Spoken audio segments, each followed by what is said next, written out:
दिल में बस गई तस्वीर तेरी, दिल मेरा बन गया जागीर तेरी, दिल में बस गई तस्वीर तेरी, दिल मेरा बन गया जागीर तेरी, तू मेरा ठाकुर मैं हूँ पुजार, तू मेरा ठाकुर मैं हूँ पुजार, रिश्ता निभाना जरूर होगा, रिश्ता निभाना जरूर होगा, चलते चलते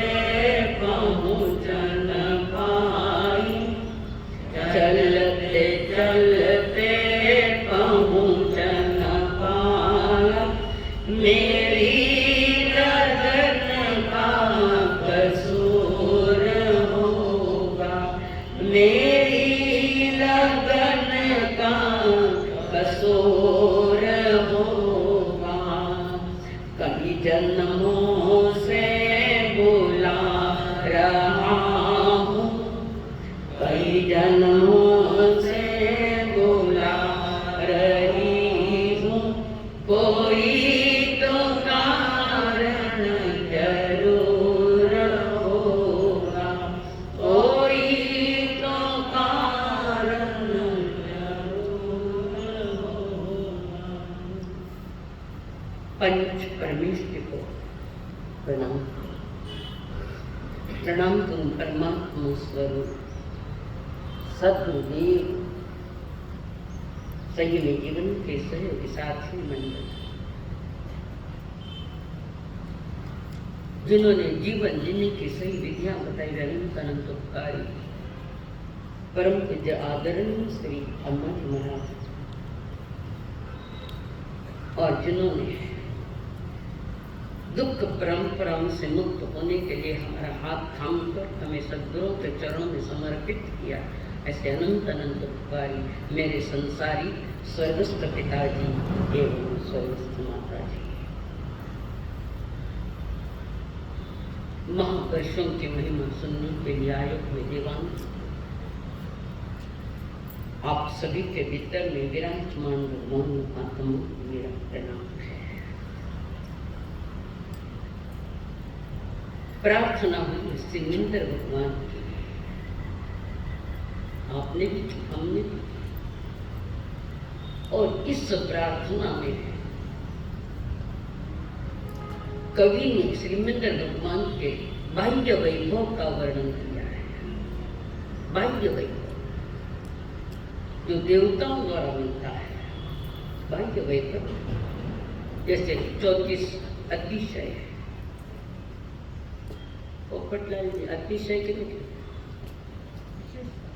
वाह, तैयार कर गया है, ज्यादा होशियार, तुमने भी मत समझो, देखो होशियार खड़ा हो गया। 34 अतिशय, 35 प्रकार की वाणी है, 20 और 15, और वो वाणी निर्वध्य है, जिसमें पांव पुकारी ऐसा कोई शब्द नहीं आता। थाना मुंडा में कदम कदम कर, कोई पूछे कई करो कि शाक काटो, ये हिंसक शब्द है, हिंसक। वाणी हमारी अहिंसक को निर्वध्य, पर अंदर की रुचि जागेगी तब होता है ये, तो हमारे कहने से क्या होगा। उसके बाद उन्होंने प्रमाण 1008 लक्षण है उनमें, 1008 लक्षण मालूम बताया हुआ है। ये तीर्थंकर की आत्माएं श्रीमंत जो भी तीर्थंकर है सभी के लिए 1008 लक्षण, और ये 1008 लक्षण जो है, 900 लक्षण जो सामान्य है उनके शरीर पर होते हैं, 900 वो है तिल है, मस है, किसी प्राणी की शरीर पर कहीं कहीं चिन्ह दिखाई देते हैं। कोई लाल कलर के है, कोई काली कलर के है, कोई तीर्थ है, कोई मस है। सारे तन की शोभा बढ़ती है।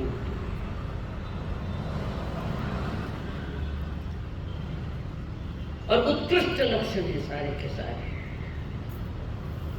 उन लक्षणों ने सौभाग्य पाया कि तीर्थंकर के शरीर पर हम आ गए।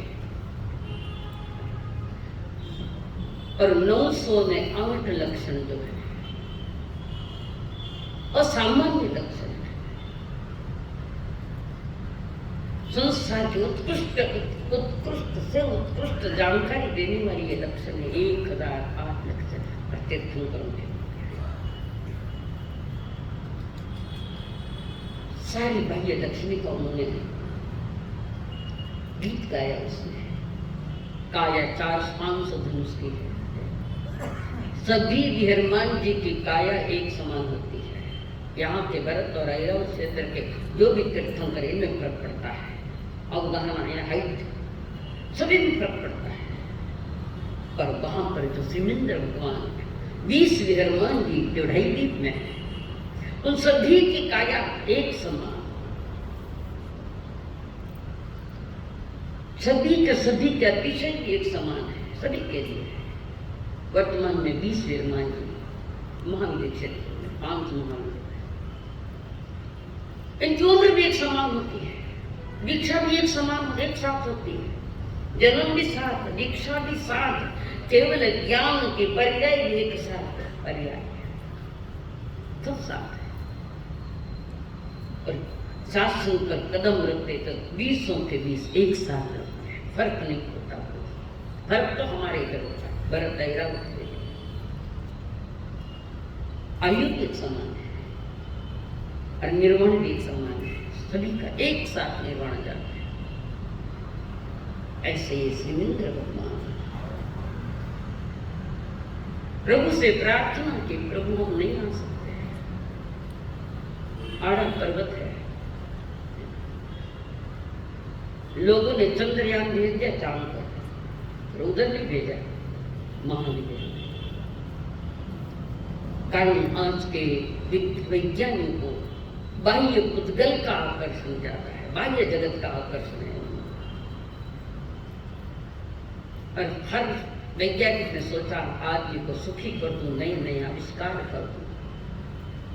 कई आविष्कार हुए, पर आदमी का अंतर का आविष्कार नहीं, भीतर का आविष्कार नहीं। और सुख है तो भीतर के आविष्कार का सुख है, बाहर की कोई चीजों का कोई लेना देना नहीं। ऐसे है 20 जो विहरमान जी जिनकी स्तुति यहाँ पर मैं आ तो नहीं सकता। आप जा सकते हो। अंतर में प्रतिमा स्थापित करके बस उसको नजर में रखते हुए प्रार्थना करो। तो ये केवली भगवान के ज्ञान में सब कुछ आता है। माने करणों नहीं आ रहा, झुकना ज्ञान में नहीं जा रहा। परमात्मा महावीर जी कहते हैं कागज और कलम का कागज नहीं हो, कागज लिखसा हो प्रभु जी ने प्रेम से। तो कागज पर लिखा है, वो कलम वो नहीं है। प्राणों का कागज है, मेरे भावों का कागज है, जो उनके ज्ञान में आ जाता है। केवली भगवान चराचर जिनके ज्ञान में आता है। और वे महान शक्तिमान है। विहरमान तुम भी शक्तिमान, पर उनकी शक्ति प्रकट हुई हमारे नहीं हुई। जीवन की शक्ति, जीवन का देवता मेरे भीतर में तो विराजमान है। बाहर मेरे पास काफी मेरे जीवन का देवता मेरे भीतर में विराज है। उसको जगाने के लिए श्रीमिंद्र भगवान की प्रार्थना का आधार दिया है। और ये महान आदर्श है हमारे तीर्थंकर। और फिर भी जीवन के प्रति अगर हम उत्साहित नहीं हैं, अनुत्साहित है, ये परमात्मा का दोष नहीं, ये तुम्हारा दोष है। तुम्हारे भीतर के परिणाम ठीक नहीं। ठीक करने के लिए सत्संग करना पड़ता है और परमात्मा की वाणी सुनी जाती है। हमने मरने के लिए जन्म नहीं लिया है, मरने के लिए तो लिया। पर आज तो आदमी रोज सोचता है मर जाऊं मर जाऊं मर जाऊं। जोर जोर से मर्दों ने कहा तो नागराज आएगी करने को कैसे भागते? जीना हमारा हक है, मरना हमारी मजबूरी है। मजबूरी से कौन मरना चाहता है? मजबूरी है। मजबूरी हो नहीं तो मजबूत हो, वो तो होना ही होना है। बिहार मान जी कहे शानदार जीवन जीने के लिए तुम्हारे भीतर का उत्साह होना चाहिए। 5 समवाय 4 दिन पहले बताए थे मैंने, 5 प्रकार के जो कार्य पूरा होता है। तो जब मुझे उत्साह नहीं है, पुरुषार्थ नहीं है, तो कार्य नहीं बनता, कार्य बनता ही नहीं। भीतर का उत्साह जाके परमात्मा की वाणी सुनकर। हमारी मौत नहीं होनी चाहिए, हमारा निर्वाण होना चाहिए। मौत तो सामान्य लोगों की है, निर्वाण विशिष्ट पुरुषों का होता है और उनका निर्वाण यानी जिन कर्मों के जगमगाते अंदर में जो दिए थे अज्ञान, उसका निर्माण कर जाने खत्म कर दिया। अर्थात क्या किया? क्या किया? तीर्थंकर देव ने क्या किया? कर्मों का उठाना किया, शरीर का नहीं, कर्मों। और जैसे कर्मों का उठाना हुआ, वे पूज्य पुरुष जगत वंदनीय त्रिलोकीनाथ बने। पर वे स्वयं अपने में, उनसे जगत से कोई लेना न कोई देना। जिंदगी हमारी मजबूरी में जीने वाली नहीं होनी चाहिए, नहीं होनी चाहिए। और मजबूरी है तो बेमौत मारे जाओगे, बेमौत। श्रीमिंदर भगवान तो वही बात कर रहे हैं। जीवन का देवता तुम्हारे, तुम स्वयं को, तुम्हारे भीतर में तुम्हारा देवता विराजमान। हमें बाहर का दिखाई देता है, अपने घर का दिखाई देता है। दिवा खाली अंधार, दीप तले अंधेरा है, अज्ञान का दीप अंदर जल रहा है। दीप के तले, दिए तले अंधेरा कर दिया हमने। और जीवन क्या चीज है ये समझ में भी नहीं आया हमारे। मेरा कर्तव्य क्या है? मेरे जीवन के प्रति सारे संसार के कर्तव्य निभाते निभाते बेमौत मारे गए। स्वयं के प्रति भी कोई कर्तव्य होता है, वो नहीं जानते। अपना मेरा कर्तव्य क्या है? अपना कर्तव्य करते चलो, चिंता करने से कैसे चलेगा। चाहे आंधी या तूफान हो, चिंता करने से कैसे चलेगा। जिसको अपना समझते हैं हम, ज्यादा मिलता उन्हीं से है गम। जिसको अपना समझते हैं हम, ज्यादा मिलता उन्हीं से है गम। सारे रहते नहीं एक संग, चिंता करने से कैसे चलेगा। कर्तव्य करते रहो, चिंता करने से कैसे चलेगा। चिंता से मुक्त करने वाली है परमात्मा की पावन वाणी, जो पवित्र कंठ से निकली है। थोड़े में निहाल कर लेते हैं, 2 शब्दों में जीवन जागरण हो जाता है। संबुझ क्यों न बुझे, चंड बसी को कहा, 2 शब्दों ने काम कर दिया। मैंने 32 ग्रंथ सुनाऊं तो बेहतर होते। परमात्मा महत्वपूर्ण जो बात है, चिंता करने से क्या होगा? तुम्हें तो अपना सही जीवन जीने की कला सीखनी पड़ेगी और सत्संग के माध्यम से सुनाई जा रही। हमें बाह्य की चिंता है, अंतर की चिंता तो जरा भी नहीं है। अंतर की चिंता नहीं, अपनी स्वयं की कोई चिंता नहीं है, जगत की चिंता। और जगत की चिंता करते करते अनंत बिता दिया। जिनको लेकर हम उनकी चिंता करते थे, टावरिया कहे पापा महाराज से कहीं करिए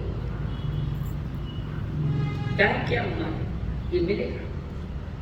ये संसार ऐसा है, जितना करो उतना ज्यादा ही बोलेगा ये, ज्ञानी देगा।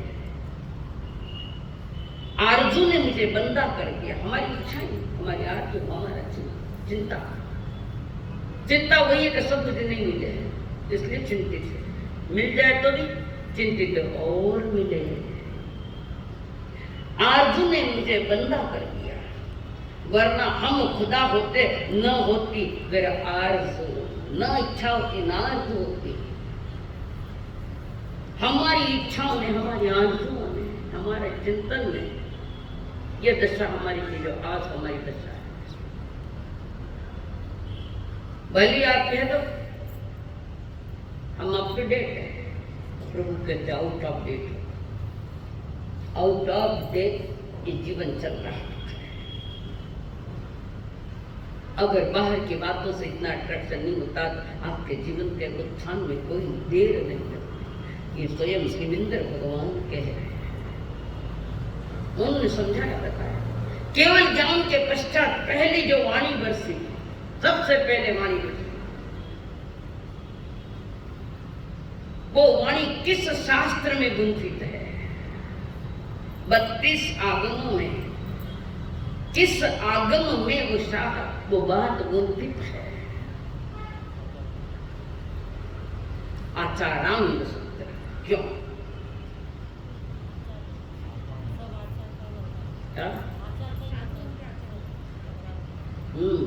सब कुछ दिखा था ना, और तो कोई दिखे कोई। कारण आचारांग सुनाया क्यों? कि 4 तीर्थ की स्थापना की, एक मुहूर्त का आचरण ले और एक व्रतों का आचरण ले। आचरण यानी हमारी दिनचर्या, हमारा आचरण बिगड़ा हुआ है या हमारा आचरण सही है। तो जो चतुर्विध संघ में शामिल हो गई, चारों क्या चारों भगवान के शासन में सभी सम्यक दृष्टि, और अब उनको चारित्र की बातें रख रहे, जो महारतधारी उनको महारत की बात रखे। तुम्हारा आचरण कैसा होना चाहिए? श्रावक के लिए कह तुम्हारा आचरण कैसा होना चाहिए। महाव्रतियों को जो आचरण बतलाया, महाव्रती वालों वो कितने प्रकार का आचरण था?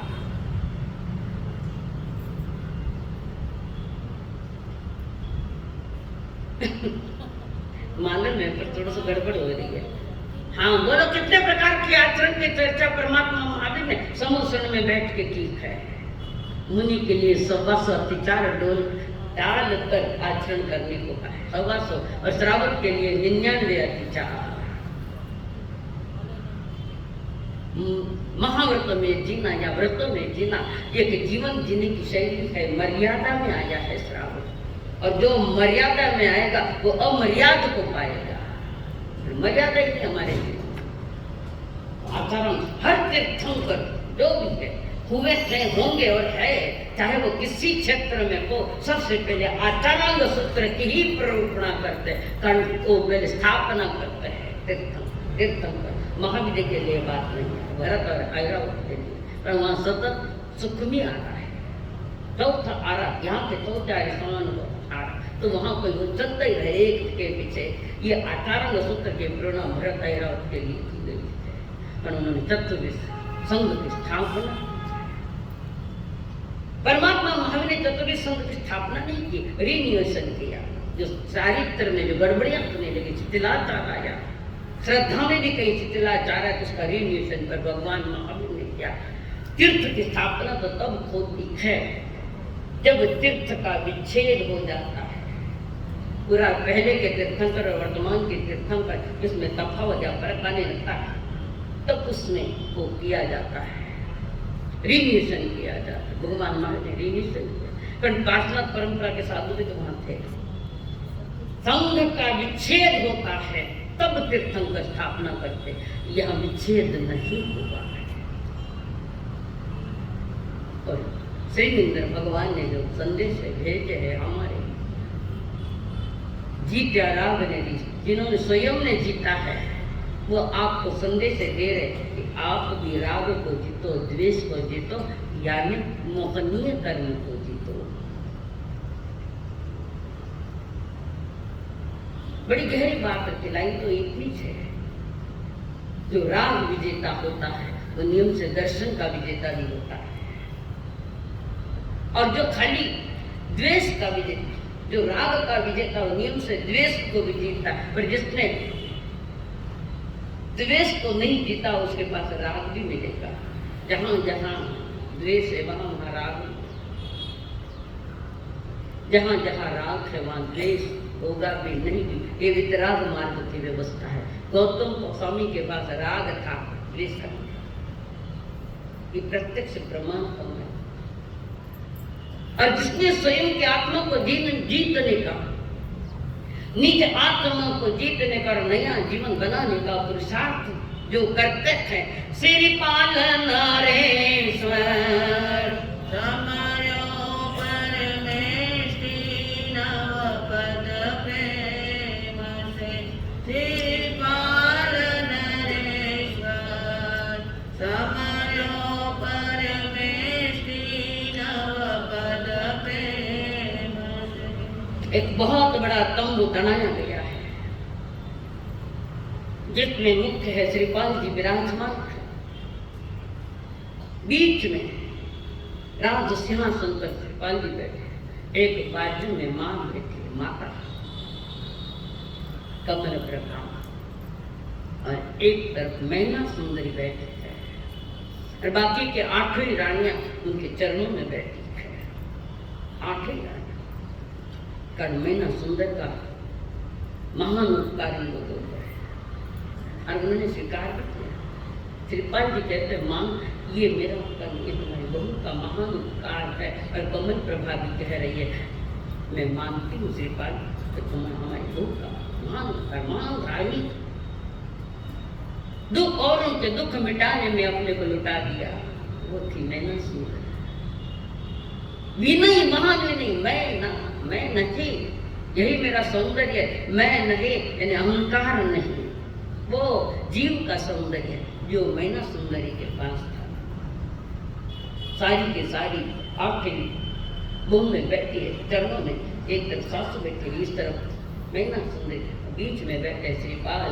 जैसे तारों के बीच में चांद शोभायमान होता है, वैसा श्रीपाल जी शोभायमान हो रहे। जबरदस्त वो सभा भी नहीं, एंजॉय करो, कार्य चल रहा है। श्रीपाल जी ने पूछा, मैना जी सब आनंद मंगल तो है, कोई बात की कमी नहीं, और आप जैसी धर्म पत्नी हमें मिली, हम यहाँ हो गए। कमल प्रभा जैसी माँ मिली जिन्होंने हमें संस्कार दिए, हम धन्य हुए। अब बोलो आपके पिताश्री जी को कैसे बुलाऊं?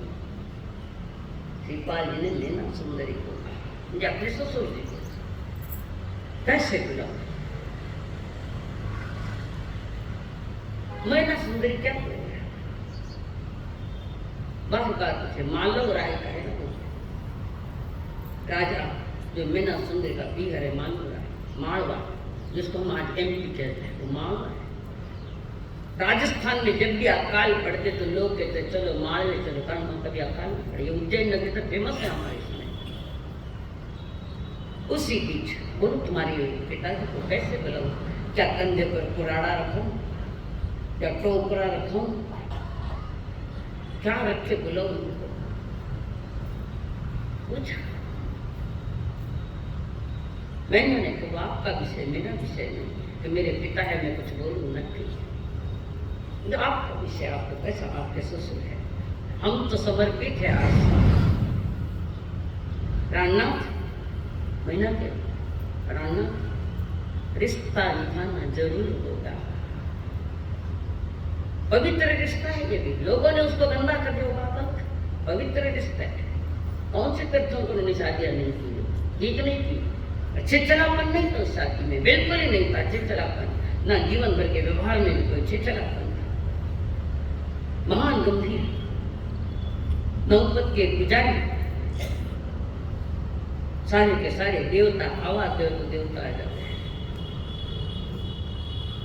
जैसे याद कर लिया श्रीपाल जी के, देवता खड़ा हो जाएगा। हाँ बेटा नहीं खड़ा हो गया, अनावेला भी नहीं, बाटी देगी, पर वो संस्कार नहीं दिया। और फिर श्रीपाल ने दूध को भेजा, वहां पर जाओ उनको बोलो।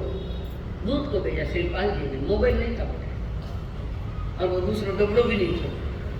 के महीने में व्यक्ति को भेजा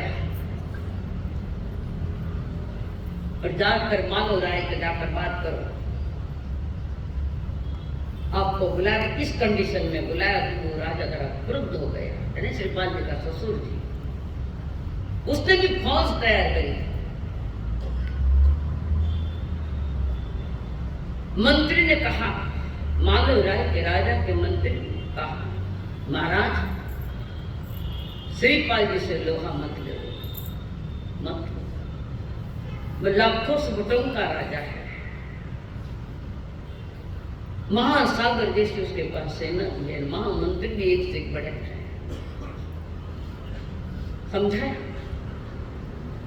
उसके मंत्री ने, ये फौज तैयार करना नहीं, शस्त्र तैयार करना मत करो उनके साथ। वनवास जितने भी राज्य, उन राज्यों का राजा जैसा बैठ गया श्रीपाल जी।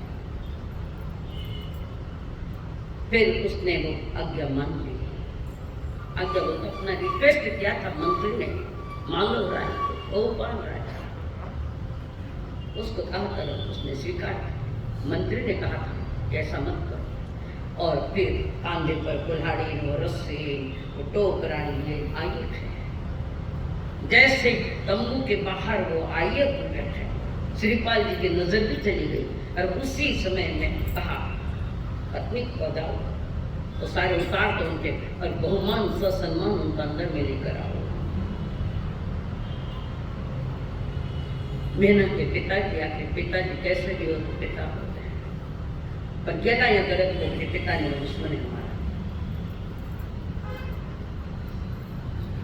और अंदर लाए, ससम्मान उनको बिठाया, स्थान भी किया।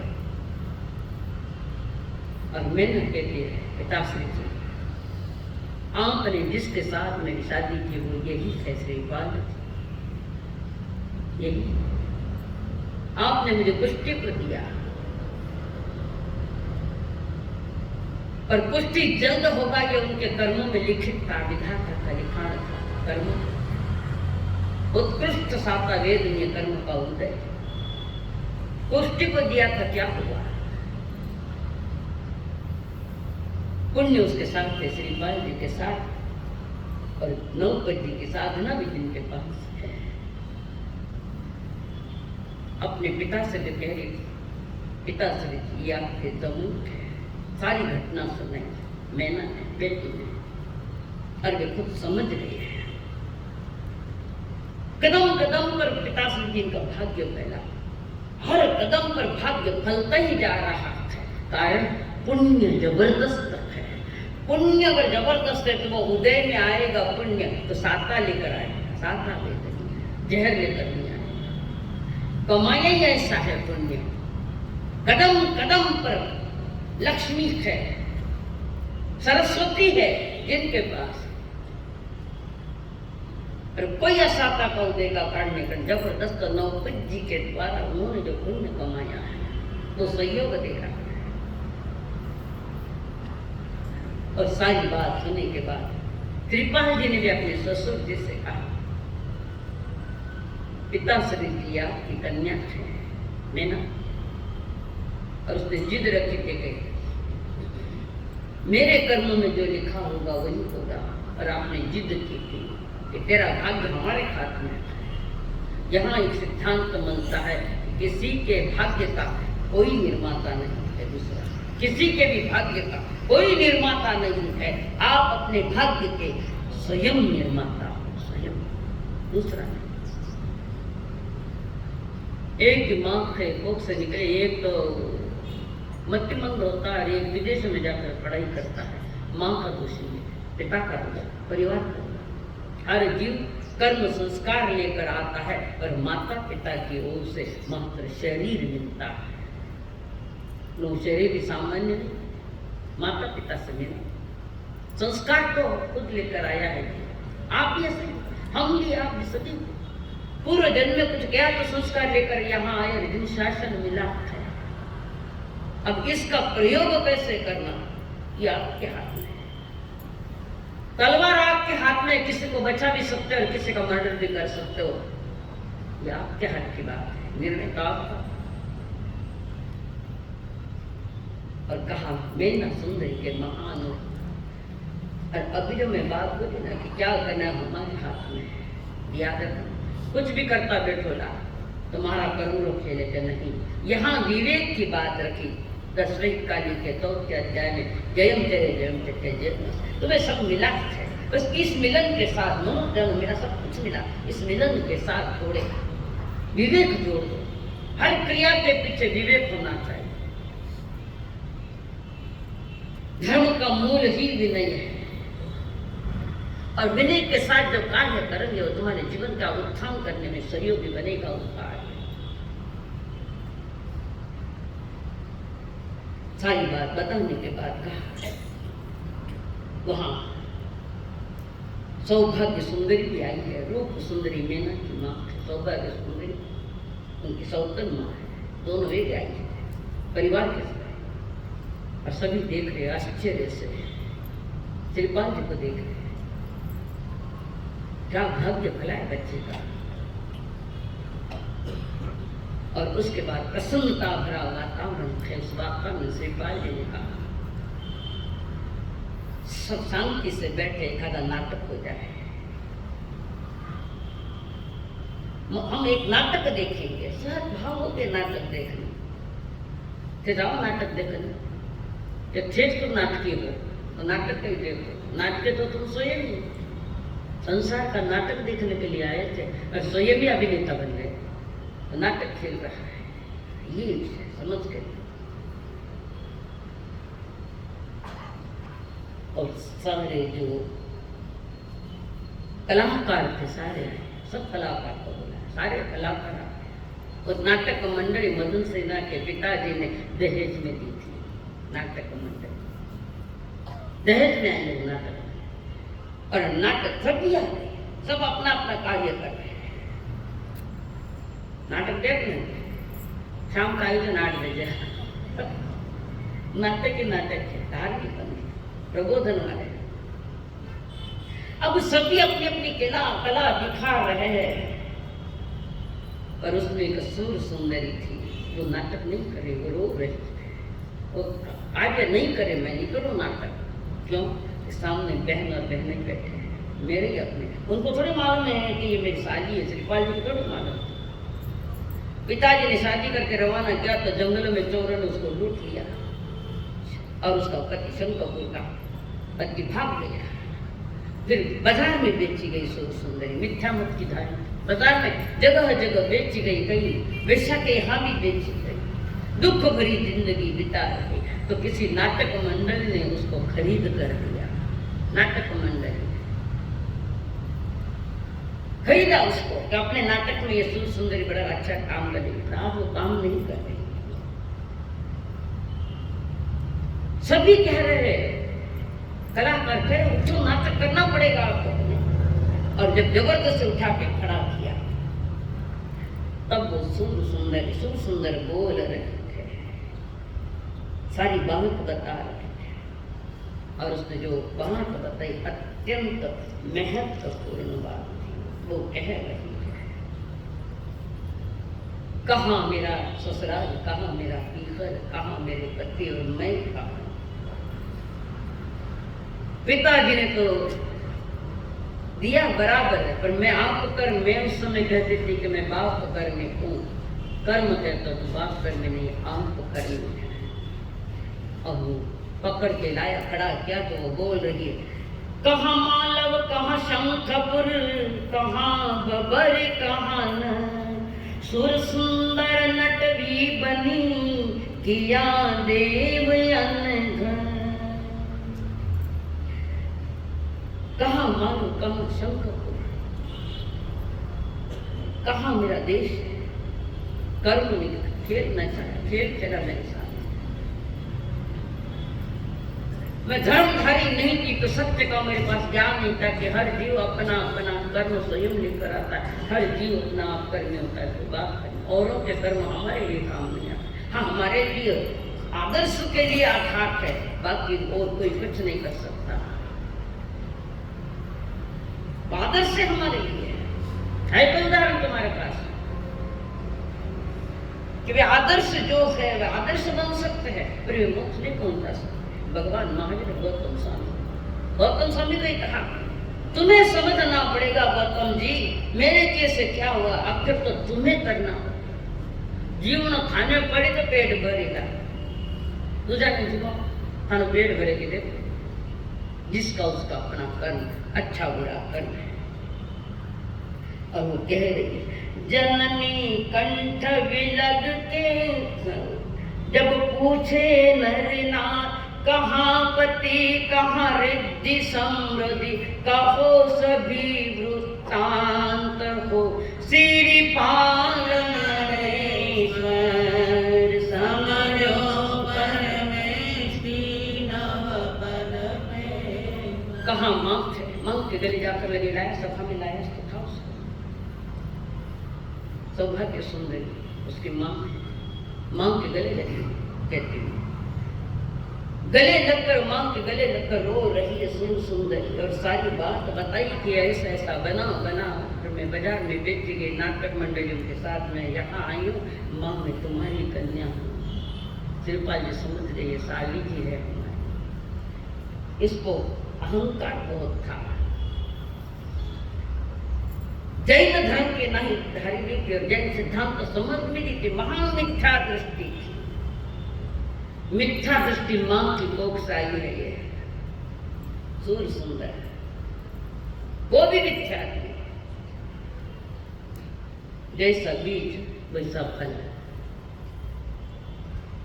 पर ये एकांतवाद नहीं। बीज गलत भी हो तो कभी कभी अपने पुरुषार्थ से हम हाइएस्ट में जा सकते हैं, सारा कुछ पुरुषार्थ कर लेते हैं। मां क्या क्या हुआ, कहीं चोरों ने लूटा, कहीं बाजार में बेचा, कभी नटमंडलों ने मुझे खरीदा और मेरा उपयोग नाटक दिखाने में लगाया। हर इंसान संसार में नाटक खेल रहा है, तो सही नाटक खेले आषाढ़ बुद्धिवत तो दोरी पर भी केवल ज्ञान होता है। सही नाटक, संसार का स्वरूप का नाटक जब देख करते हैं तो कई जीव नाटक को देख देख कर मुक्त हो जाते हैं।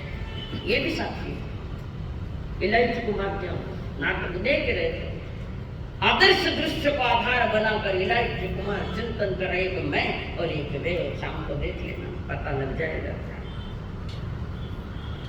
और उसके बाद सारे मिले एक साथ बहुमान किया। सूर सुंदर को श्रीपाल जी ने बाजू में आसन लगा दिया, बैठा दिया, और फिर सेनानी को भेजा शंखपुर, जाओ हमारे साधु जी को लेकर आओ।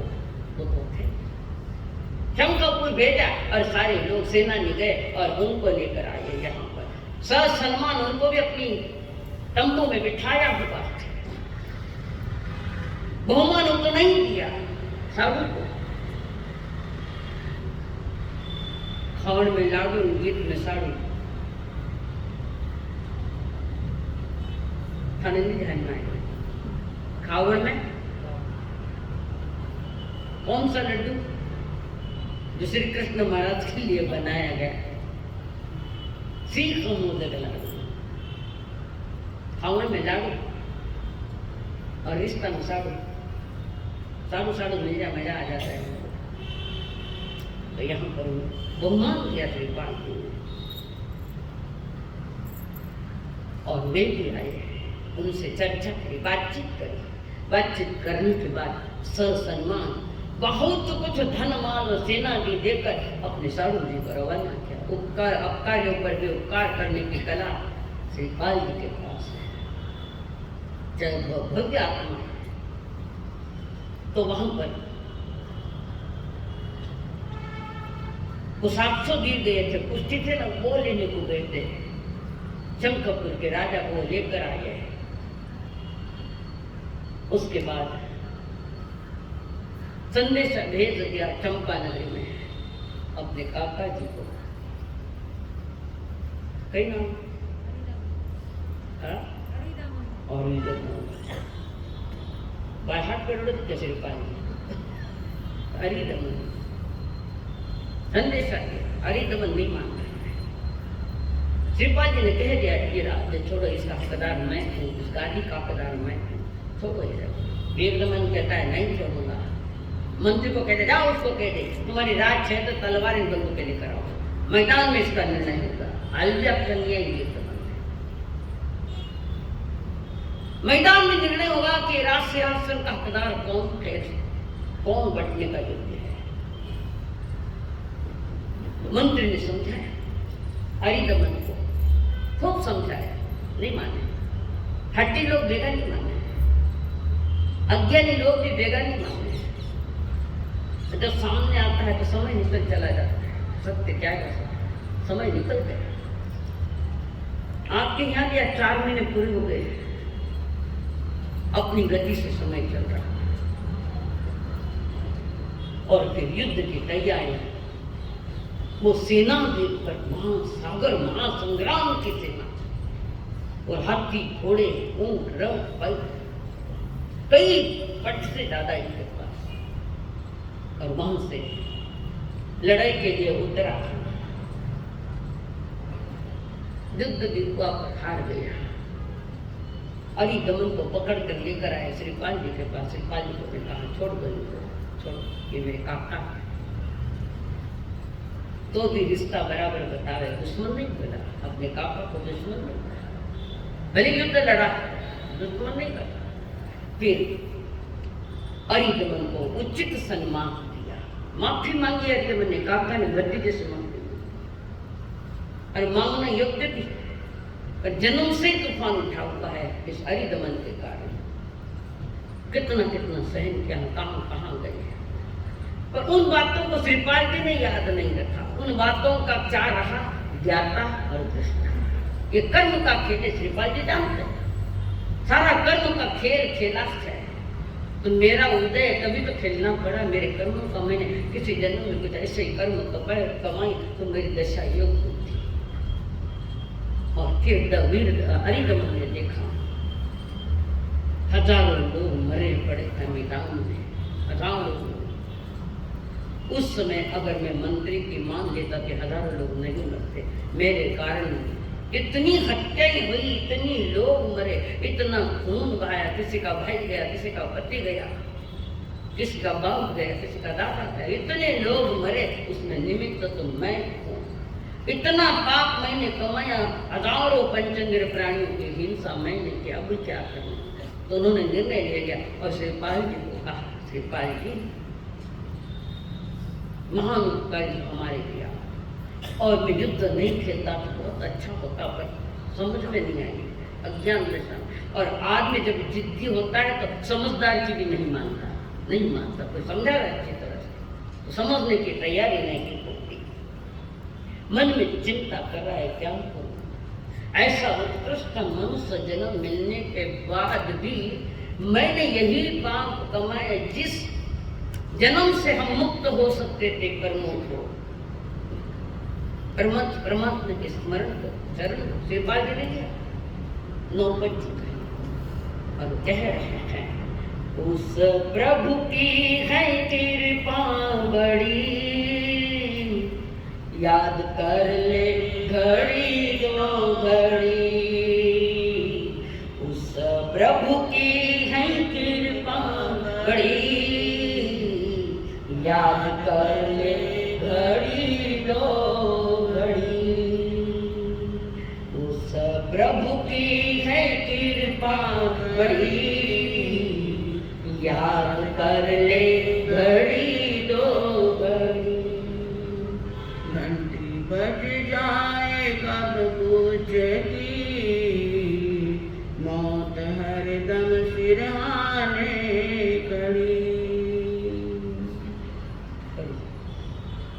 किन्हीं शुभ कर्मों का फल है ये, तूने मानव का चोला पाया, किन्हीं शुभ कर्मों का फल है ये, तुझे मानव का चोला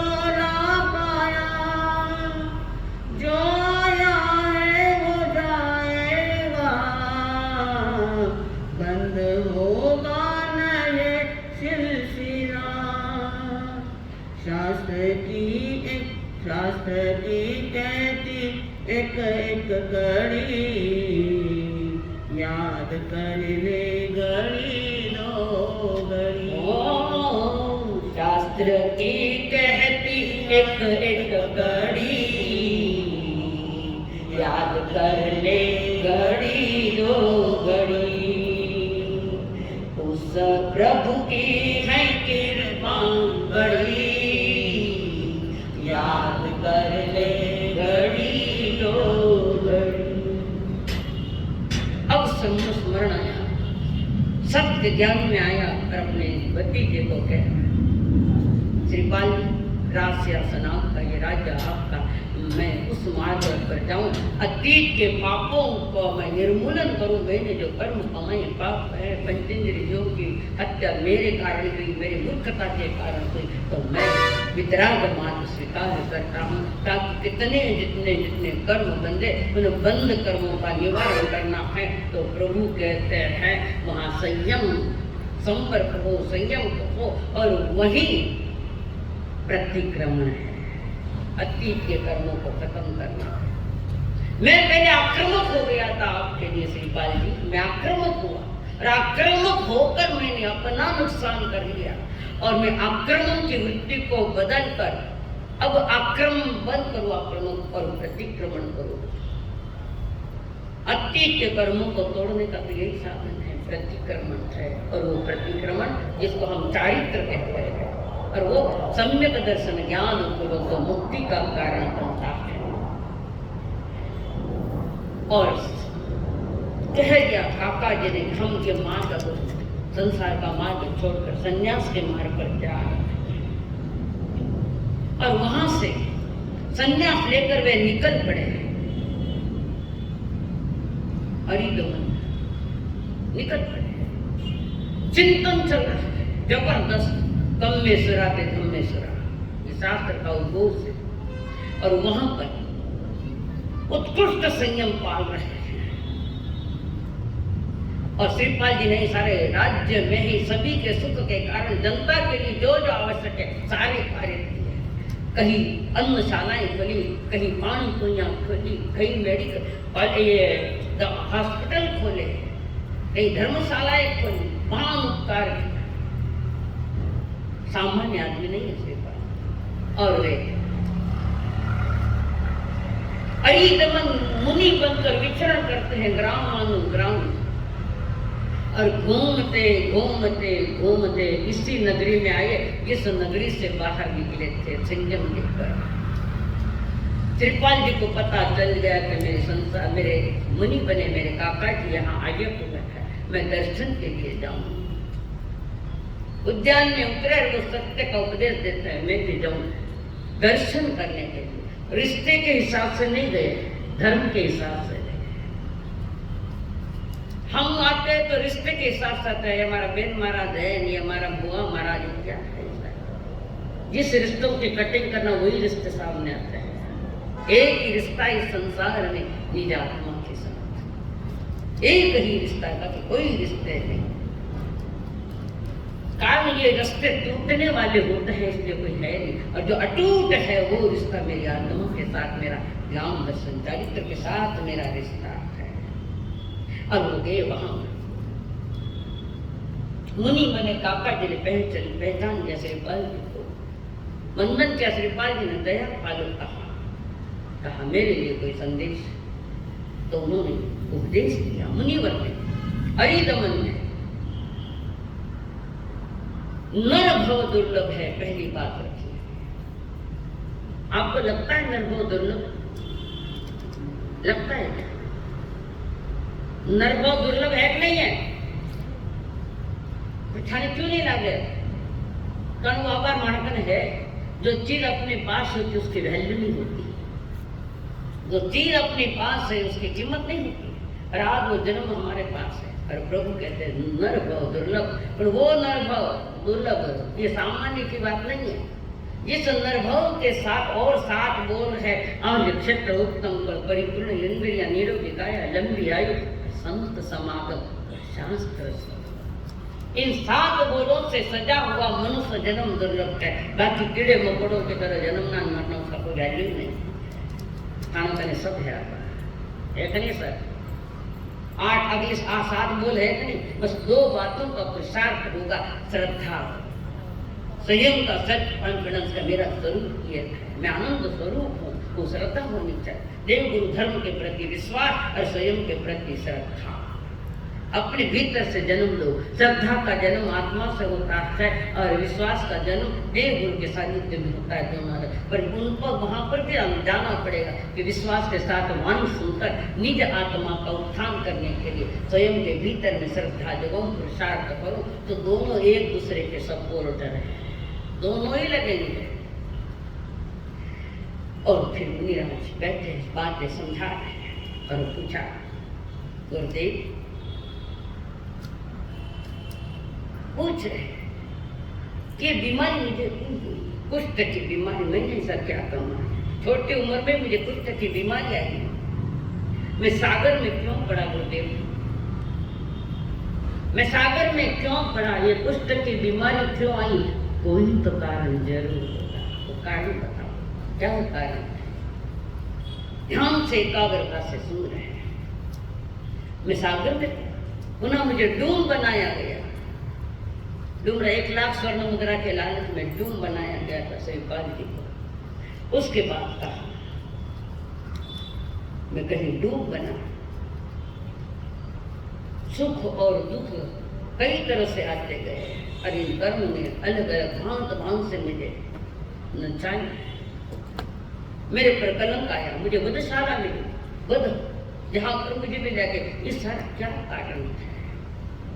जो भी उदय में आया है तो उसके पीछे कोई तो कारण जरूर होगा। जो उदय में आया, बिना कर्म कोई काम नहीं होता, और कोई कर्म होते बिना कर्म नहीं आते। तुमने कर्मों को बुलाया, कर्म पक्के बोके मैंने जाना है और झगड़ दम दो बीरो भाई तो जाने बुलाए, दूसरे कर्म आ गए।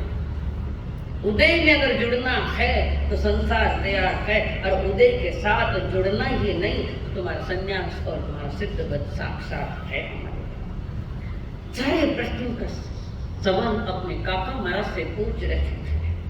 और मुनि ने कहा, श्रीपाल जी तुम भरत क्षेत्र में हिरणपुर नगरी में श्रीकंत नाम के राजा थे।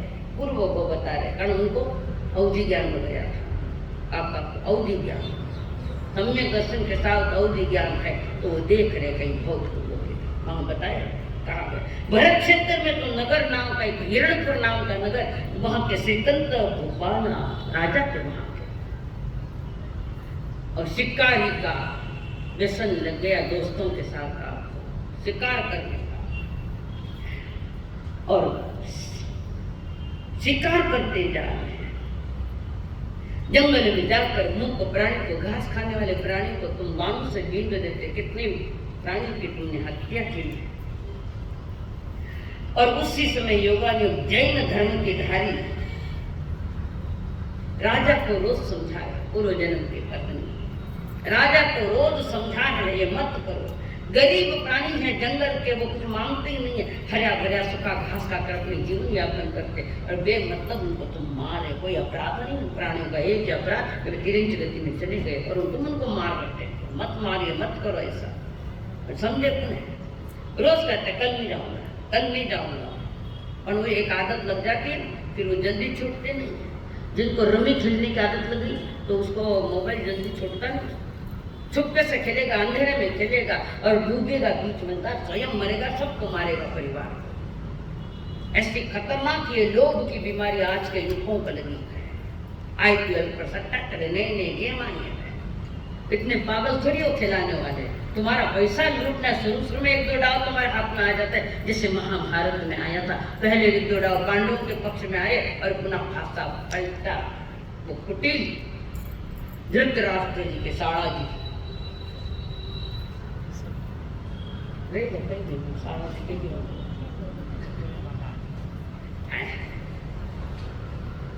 सारा भाई बहन का घर तहस कर दिया। सभी भांजे उस मूर्खता के कारण 100 के 100 भांजे मारे गए। क्या पाया? और पांडवों ने भी क्या पाया? द्रौपदी को दांव पे लगाया। वस्तु है क्या द्रौपदी? नारी, नारी जन्म का मान, महान अपमान, और इस पर खेल रहे हैं। उसी भूमि में मोह जाने वाले ये लोग पांडव महामूर्ख बने तो अपनी पत्नी को दांव पे लगा दिया। कोई वस्तु है, कोई चीज है वो? जिन्हें नारी का बहुमान करना नहीं है, वो जीने का भी ठीक से जीने का अधिकारी नहीं है। नारी जाति का भी बहुमान करो, पर बहुमान करने, पर नारी भी वैसे ही रहे, जैन धर्म की नारी,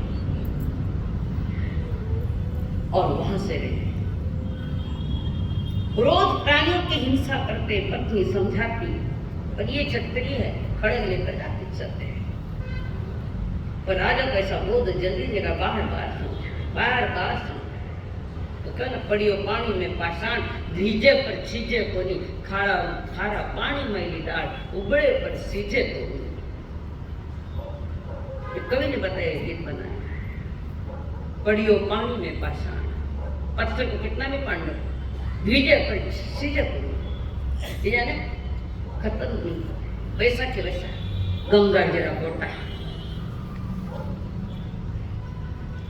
और उनके साथ श्रीपाल जी जो राजा, श्रीकंत राजा, उनको सहयोग देने वाले वे 700 कुश्ती राजा के साथ रहते थे। राजा श्रीकंत को शिकार की आदत लगा दी, व्यसन लगा दिया,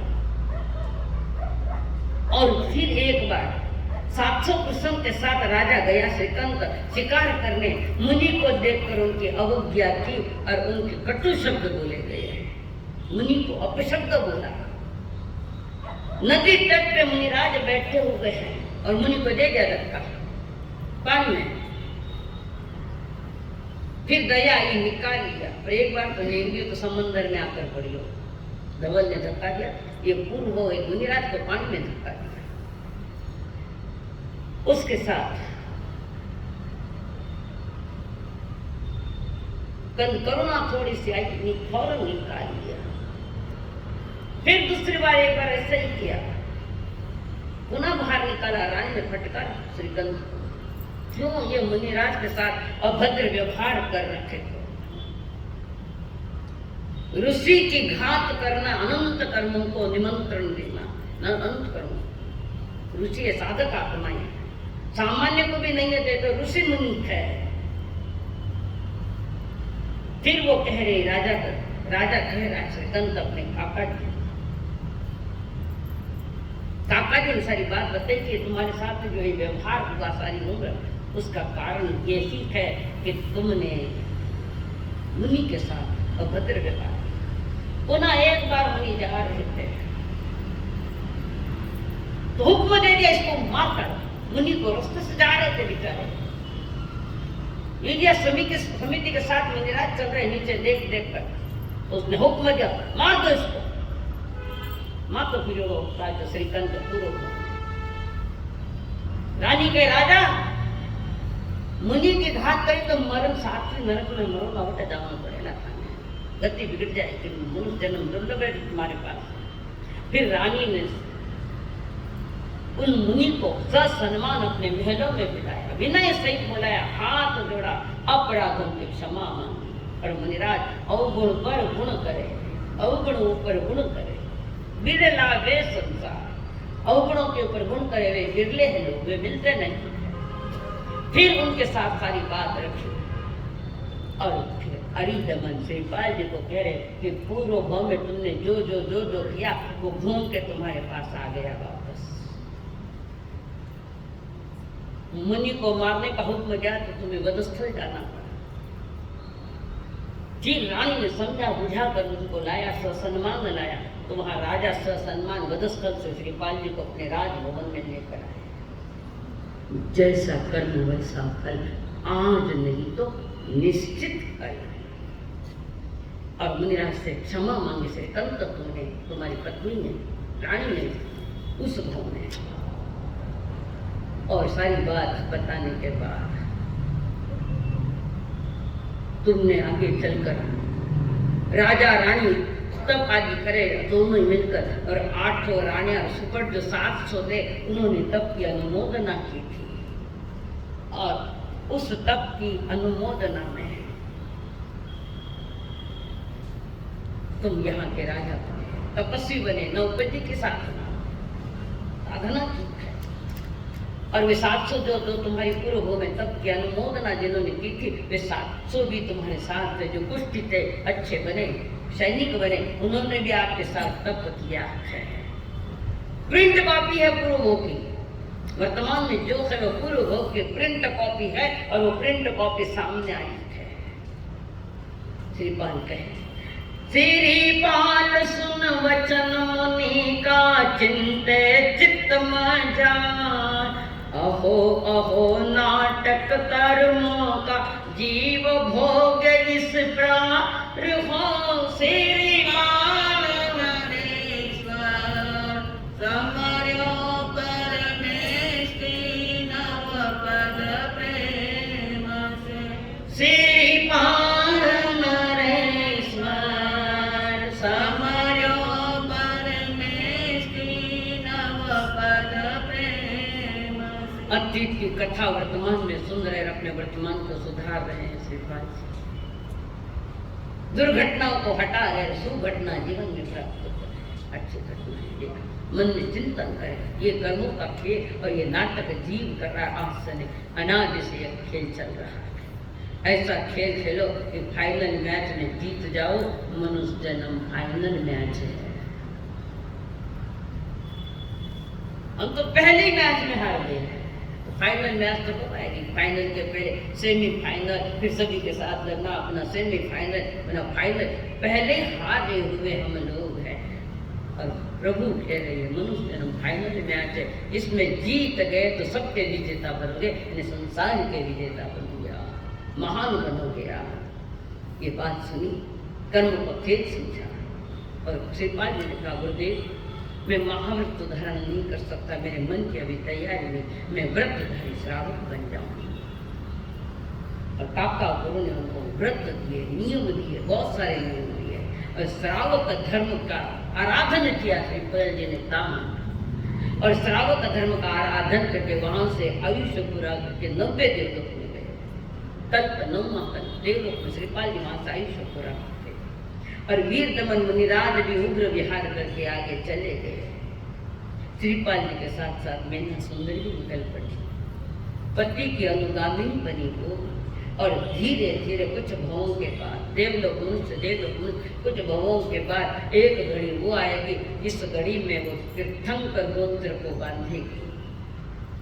तीर्थंकर श्रीपाल जी तीर्थंकर गोत्र को बांधेगी, और गोत्र बांधने के साथ तीसरे गो में बना तीर्थंकर बनकर केवल ज्ञानी बनकर समूह शरण में आएंगे, जिनके पास बाह्य लक्ष्मी भरपूर है।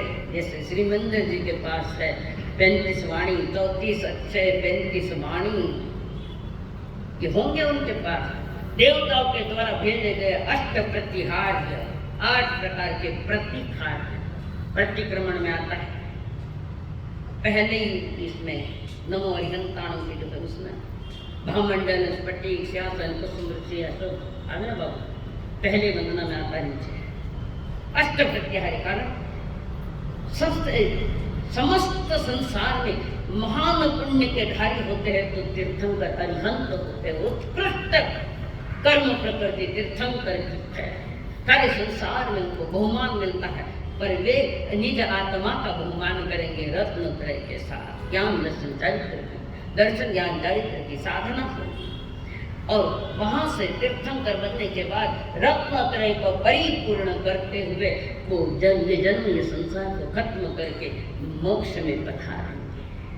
ये सारी कथा वीर दमन काका जी ने श्रीपाल जी को कही कि श्रीपाल जी बस एक दिशा में चलो कि जहाँ कोई पाप हमारे भीतर में प्रवेश नहीं करे। छोटे छोटे पाप भी बहुत है, छोटे छोटे पापों को हटाते एक दिन बड़े पाप भी खत्म हो जाएंगे, पर पुरुषार्थ हमारा, हमें पुरुषार्थ करना पड़ेगा। 3 करण 3 योगों पूर्ण सिद्ध किया, शुद्ध किया, तीर्थंकर बनेंगे और उसी भाव में आयुष्य पूरा करके निर्वाण होकर मोक्ष में जाएंगे। ऐसे ये श्रीपाल जी ने देखा कर्मों का विचित्र खेल है, और हर संसार का एक केंद्र से लगाकर पंचेंद्र प्राणी कर्मों के बीच में डूब गया है, भटक गया है। अपने कर्मों को जानो, कर्म यानी क्रिया, जो सत्क्रिया है वो मोक्ष वितराग मार्ग पर उतरी, और खोटी क्रियाएं हैं तो संसार के मार्ग पर ले जाने। रास्ते तो दो ही है, या ऊपर का या नीचे का। ऊपर का मार्ग चलने के लिए श्रीपाल जी कह रहे कि मैं भी वो बनूंगा, अपने आत्मा को विशुद्ध करूंगा, आत्मा को ऊपर ही ऊपर ले जाऊंगा। और ये संकल्प किया श्रीपाल जी ने, बनना तो भैया जाना, संसार से मुक्त होना। बहुत दुख सह लिए, वे स्वयं निर्णय कर रहे हैं, उत्तर दे रहे, मैंने बहुत दुख सहे, और दुख का कारण कोई तो होगा, मैं स्वयं, मैंने कर्म कमाए तो मुझे ही तोड़ने पड़ेंगे। महीना सुंदरी भी साथ में, महीना सुंदरी का प्राणा संकल्प हो हमारा, इंसान